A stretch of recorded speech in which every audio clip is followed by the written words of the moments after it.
In this video, I will show you how to remove the domain parking settings in Namecheap account. So let's get started with the video.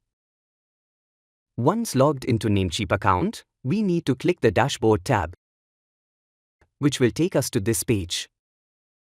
The domain name can be found in the right-hand side of the screen.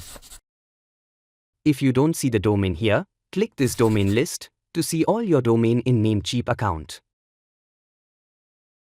Next, we will need to click the Manage button,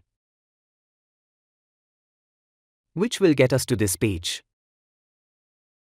Next, we need to scroll to the bottom. And under Other Domain Settings, you can see here, the domain parking is set as on. We need to click this Turn Off button and deactivate the domain parking settings. The domain parking in Namecheap shows it's set to off.